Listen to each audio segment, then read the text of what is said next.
2 നാൾ ഇന്ത്യൻ ആഘോഷം. ICC carnival ഇന്നും നാളെയും. ഖത്തർ ഇന്ത്യൻ എംബസിയുടെ കീഴിലെ അപെക്സ് ബോഡിയായ ഇന്ത്യൻ കൾച്ചറൽ സെന്റർ സംഘടിപ്പിക്കുന്ന ഇന്ത്യൻ കാർണിവൽ മെയ് 15, 16 വ്യാഴം, വെള്ളി ദിവസങ്ങളിലായി ഐഡിയൽ ഇന്ത്യൻ സ്കൂൾ ഗ്രൗണ്ടിൽ നടക്കും. സാംസ്കാരിക നൃത്ത പരിപാടികളും കേന്ദ്ര സർക്കാരിന്റെയും വിവിധ സംസ്ഥാന സർക്കാരുകളുടെയും സോഷ്യൽ സർവീസ് സ്കീമുകൾ പരിചയപ്പെടുത്തുന്ന പെവിലിയനുകൾ, കരകൗശല പ്രദർശനം, ഭക്ഷ്യമേള എന്നിവയാണ് 2 ദിവസങ്ങളിലായി നടക്കുന്ന ICC ഇന്ത്യൻ കാർണിവലിന്റെ മുഖ്യ ആകർഷണം.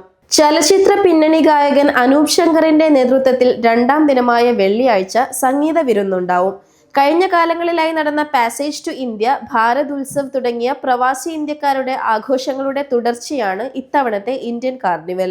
ഇന്ത്യയും ഖത്തറും തമ്മിലെ സൗഹൃദം ശക്തമാക്കാനും ഖത്തറിലെ പ്രവാസി ഇന്ത്യക്കാർക്ക് ആഘോഷമൊരുക്കാനും ലക്ഷ്യമിട്ടുള്ള കാർണിവൽ കലാവിരുന്നിനൊപ്പം വിവിധ സേവന വേദികളും വാഗ്ദാനം ചെയ്യുന്നു. 2 ദിവസങ്ങളിലും വൈകിട്ട് 4 മുതൽ രാത്രി 11 വരെ നീണ്ടു നിൽക്കുന്നതാണ് കാർണിവൽ. കലാവിരുന്നുകൾ രാത്രി 7 മണിക്ക് ആരംഭിക്കും. ഇന്ത്യൻ കൾച്ചറൽ സെന്ററിനു കീഴിലെ വിവിധ അസോസിയേറ്റഡ് സംഘടനകളും പ്രാദേശിക കലാകാരന്മാരും വിവിധ സ്കൂളുകളിൽ നിന്നുള്ള നൃത്ത സംഘങ്ങളും ചേർന്ന് 25ഓളം പരിപാടികളാണ് ആദ്യ ദിനം വേദിയിലെത്തുക. ഖത്തറിലുള്ള പാട്ടുകാരും ചെണ്ടമേളം ഉൾപ്പെടെ വാദ്യപ്രകടനങ്ങളും അരങ്ങു തകർക്കും.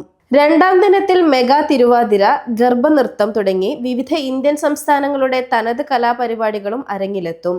Indian ambassador Shri Vipul carnival ഉദ്ഘാടനം നിർവഹിക്കും. പ്രവേശനം സൗജന്യമാണ്.